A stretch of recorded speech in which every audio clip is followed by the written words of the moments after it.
What's up, guys? Today I want to talk a bit about, in my opinion, what are the basic principles of sports that we can apply into freediving. So this is going to be a bit a different video. I'm just going to talk through the topics, which will be warm-up, progressive overload, and recovery. So how is this applicable in freediving? So first of all, warm-up. So in every sport you have a warm-up to get your muscles going, to get the blood flowing. So why do we need a warm-up in freediving? Well, it is not so much to warm up your muscles or to get the blood flowing. It is more to get used to your first breath holds, to get used to this first urge to breathe. So you have felt it at least once before you do a deeper dive. And in less trained freedivers, in beginning to intermediate freedivers, your mammalian diving reflex doesn't kick in as strong or as fast as it would do within advanced freedivers. So advanced freedivers, sometimes in competition freediving, they don't do warm-ups because their mammalian diving reflex kicks in so fast that they can do their deepest dive on their very first dive. But this is only for well-trained freedivers. For the majority of freedivers, probably for you,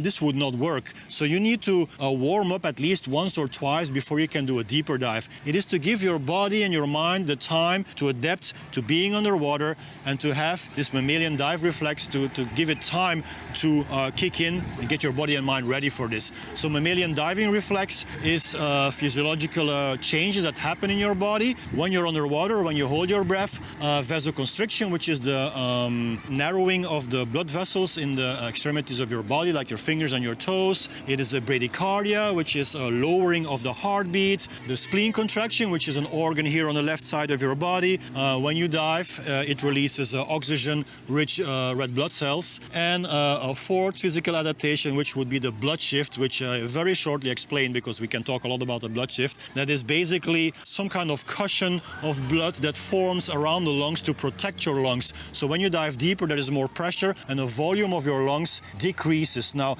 if you would keep on diving deeper, the volume would continue decreasing and decreasing and decreasing until a certain moment that your lungs would actually implode. So to prevent this from happening, there is something that is called the blood shift. So at a certain depth, and we call this a residual volume, somewhere around 30, 35 meters, might be deeper if you're a well-trained freediver, then the blood shift really kicks in and protects your lungs from getting any smaller. So all these physical adaptations are part of the mammalian diving reflex. And the more trained you are, the faster and the harder the mammalian diving reflex kicks in to protect you from injuries, but also to help you hold your breath longer and dive deeper. So why do we do a warm-up? If we are not competition divers, we do this to give ourselves the time to adapt to being underwater. Okay, then the principle of progressive overload. I got to know this principle when I was doing weightlifting. There is a powerlifting program called 5x5 strong lifts. You can Google it, strong lifts 5x5. And that whole program is based upon 5 big exercises like squats,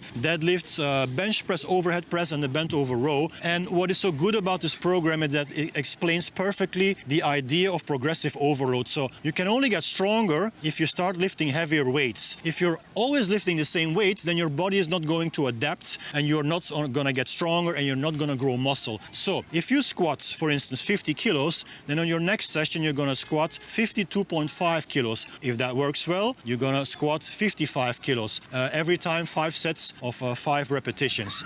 So the fact that when you are successful in one training, then on the next training you go a little bit higher in weights from 50, let's say, to 52.5, if we're talking about weightlifting, that is called the principle of progressive overload. You can only get stronger if you start lifting heavier weights. Now, you would say, okay, I understand this, so this is very much applicable to freediving. I mean, if I can dive to 30, next time I'm going to do 33 and then 34. It's not that simple. Let me explain. If you keep on diving deeper every single time, just like in the gym, if you keep on lifting heavier weights every single time, at some point it's going to go really bad because you are stressing your central nervous system a lot by doing always maximum dives or maximum lifts. So in this principle of progressive overload, there is something that is called deloading or a deload phase. So if you've been going up in weights for quite some time, so let's say squat 50, 52, 55, all the way up to 60, 65, at some point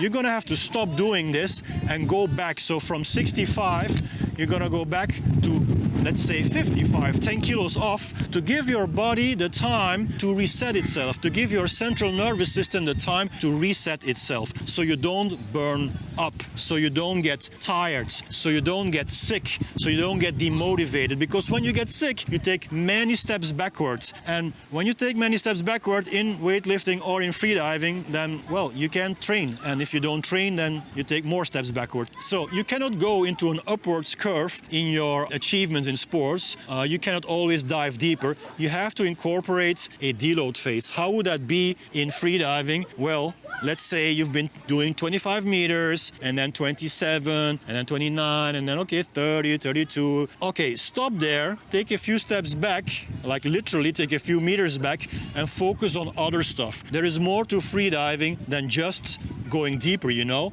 I mean, you can work on technique. You can work on your duck dive. You can work on the way you equalize. Just because you can dive to, let's say, 32 meters, that doesn't mean that your equalization is on top. Your equalization might be quite wrong, actually, but you just got away with it. So there are many things that you can train, or many skills that you still have to develop apart from going deeper. So I would advise you to do this instead of always trying to go deeper and deeper and deeper, which is eventually only the ego that is talking. I want to go deeper. I want to be someone. I want to belong to the group of deep freedivers. I want to be more important. No, take a few steps back in order to take a few steps forward later. You will see that eventually, if you take a few steps back, it will be easier to keep on taking steps forward. So, progressive overload, and once in a while, you take a deload phase. And then recovery, and I'm not talking about the recovery breath, I'm talking about recovery. I'm talking about rest days, I'm talking about sleeping, I'm talking about eating well, taking vitamins, to get your body recovered as best as you can. So why is this important in freediving or in any other sport, of course? So let's go back to weightlifting. So what is it that makes you stronger, that makes your muscles grow?